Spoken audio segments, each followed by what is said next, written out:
রাহমাতুল্লাহি ওয়া বারাকাতুহু। বোন সাহিনা, আজ সকালে জরুরি এক দরকারে তোমার কাছে গিয়েছিলাম, কিন্তু তোমাকে না দেখতে পেয়ে ফিরে এলাম। তুমি কি কোথাও কোনো প্রয়োজনে গিয়েছিলে? হ্যাঁ বোন, আজ সকালে আমি এবং আমার প্রতিবেশী মহিলা মিলে অমুক গ্রামে কুমরুলে এক ব্যক্তি মারা গিয়েছিল, সেখানে গিয়েছিলাম। ইন্না লিল্লাহি ওয়া ইন্না ইলাইহি রাজিউন। আল্লাহ তাকে ক্ষমা করুন এবং জান্নাতুল ফিরদৌসি নসিব করুন। তা বোন, মৃত ব্যক্তির আত্মীয় সূত্রে তোমার কে ছিলেন? আমার চাচাতো ভাইয়ের নানি সাউরি ভাইপোর ছেলে খালুতুল্লাহ ভাই। সেই সূত্রে আমার কে হয় আমি তো ঠিক বলতে পারবো না বোন। কি কি বলছো বোন? সে তো তোমার দূরাত্মীয় হয়ে যাচ্ছে, আর তাছাড়া তোমার মাহারাম ব্যক্তিও নয়। সেখানে গিয়ে তোমার লাভ কি তা তো বুঝলাম না। আজব তো, 8 মাস ক্যান্সারে ভোগের পর মানুষটা মারা গিয়েছে। সে তো চিরদিনের জন্যই যাবে কবরে, তার মুখটাও দেখবো না, তা কি কখনো হয়? এখানে লাভ লোকসানের হিসাবে আসে কোথা থেকে তা তো বুঝি না। আফসোস, সত্যিই আমরা বুঝি না আর বোঝার চেষ্টা করি না। আচ্ছা বোন, বলো তো, যে মানুষটা 8 মাস অসুস্থ অবস্থায় পড়েছিল, তখন কি তুমি তাকে দেখতে গিয়েছিলে?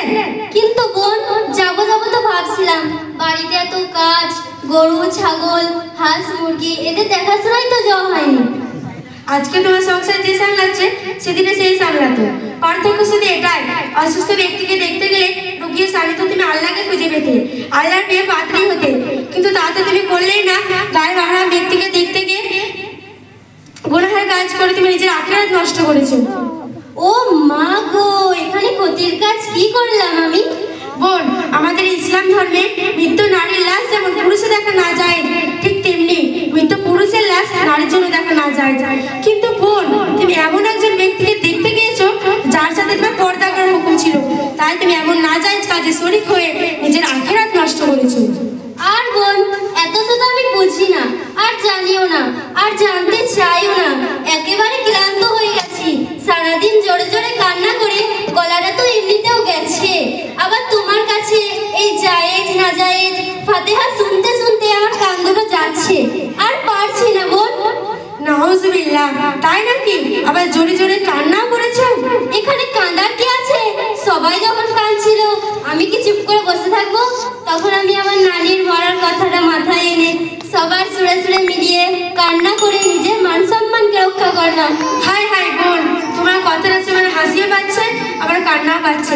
মৃত ব্যক্তির কাছে জোরে জোরে কান্না করা বা বিলাপ করা কত বড় গুনাহের কাজ। যদি জানতে তাহলে চিরকালের জন্য বিলাপ করা ভুলে যেতে। আর এই বিলাপ করে নারীদের জন্য অপেক্ষা করছে পরকালে ভয়াবহ আযাব। কেন কাঁদতেও দোষ? তাহলে মানুষ যাবে কোথায়, করবেটা কি? কাঁদতে দোষ নেই বোন, দোষ কান্নার প্রকাশ ভঙ্গি। মৃত ব্যক্তি বেরিয়ে যদি তুমি জোর করে চোখে পানি আনো, সুরে সুর মিলে কান্না করো, এতে মৃত ব্যক্তির জন্য আল্লাহ পাককে দোষারোপ করা হয় এবং আল্লাহ পাকের ফায়সালাকে অসন্তুষ্ট প্রকাশ করা হয়। কিন্তু মৃত ব্যক্তির বিয়ে হয়ে যদি আমাদের বুক ফেটে কান্না আসে, তখন কি করব? কিন্তু বোন, এটা তো ঠিক, আল্লাহ পাক আমাদের সকলকে সৃষ্টি করেছেন এবং একটি নির্দিষ্ট নির্ধারণ সময় বেছে দিয়েছেন। সময় পড়ালে আল্লাহ তাকে সারা দিয়ে চলে যেতে হবে, এটাই বাস্তব। তাই আমাদের সকলকে সবসময় সবর করতে হবে, আর এই সবরকারীদের সঙ্গে আল্লাহ পাক সবসময় থাকেন। আর আমরা যদি ধৈর্য হারিয়ে উচ্চ সুরে কান্না করি, সীমা অবলম্বন করি, তাহলে আমাদের জন্য অপেক্ষা করছে পরকালের ভয়াবহ আযাব। বোন, আযাবের কথা শুনে আমার খুব ভয় পাচ্ছে। আমাকে আরো কিছু শিখিয়ে দাও না, যাতে আমি আযাব থেকে রক্ষা পেতে পারি। কিন্তু বোন, তুমি একটু আগেই যে বললে তুমি আজ অনেক ক্লান্ত। বলেছিলাম, কিন্তু তোমার কথা শুনে আমার খুব ভালো লাগছে। তাছাড়া আজ বাড়িতে রাত্রিতে কোনো রান্না বান্না ঝামেলাও নেই। জানো তো বোন, মরা বাড়িতে যেই গরুটা জবাই হয়েছিল না, সেটা দেখার মতো ছিল, আর মাংসটাও হয়েছিল খাসা। পেট পুড়ে খেয়ে এসেছি, আবার টিফিনে করে বাড়ির জন্য নিয়েও এসেছি। কি বললে? মৃত্যু বাড়ির খানা? আস্তাগফিরুল্লাহ। তুমি কি জানো না বোন, পাড়া প্রতিবেশী, নিকট আত্মীয়, দূরাত্মীয় এদের জন্য মৃত্যু বাড়ির খানা খাওয়া একদম অনুচিত। এতে অন্তর কঠোর হয়ে যায়, অন্তরে দুষ্ট প্রভাব পড়ে। আর তাছাড়া তো আমরা মৃত্যু বাড়িতে খানা খাওয়াতে আমাদের বেঁচে থাকা কর্তব্য। আর তাছাড়া তো আমরা আনন্দে উৎসবে গরু জবাই করি। যে বাড়িতে মানুষ মারা গেছে, যার জন্য সকলে শোষাগত মর্মাহত, যার জন্য সকলে দুঃখিত, সেই বাড়িতে কোন উৎসবে বড় গরু জবাই করে খানা করা হয়। এটা কি আশ্চর্যের ব্যাপার নয়? সত্যিই তো, এ কথা তো কোনোদিন আগে ভেবে দেখিনি।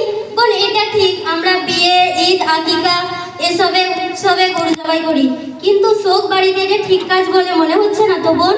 হ্যাঁ বোন, আমাদের ভাবতে হবে এবং সমাজকে ভাবাতে হবে, আমাদের জানতে হবে এবং সমাজকে জানাতে হবে। এক, আমাদের উচিত মহিলাদের মৃত্যু বাড়িতে ভিড় না জমিয়ে পুরুষদের জানাজার মাঝে ভিড় জমানো। দুই, আমাদের উচিত সুরে সুর মিলিয়ে কান্না না করে মৃত পরিবারকে সান্ত্বনা দেওয়া। তিন, আমাদের উচিত যে টাকায় তুমি গরু কিনছো এবং যে টাকা পরিবর্তে তুমি মানুষজনকে খাওয়াচ্ছ, ওই টাকা তুমি মাদ্রাসা, মসজিদ এবং গরিব মিসকিনকে দান করে দেওয়া, যাতে মৃত ব্যক্তি কবরে শান্তি পায়। তোমাকে কি বলে যে ধন্যবাদ জানাবো বোন। আজকে আমি তোমার কাছে অনেক কিছু জানলাম। আগামীতে ইনশাআল্লাহ এই কাজ থেকে বিরত থাকবো এবং আমার প্রতিবেশী মহিলাদেরকেও বিধি নিষেধ পালন করার তৌফিক দান করবো। আমিন।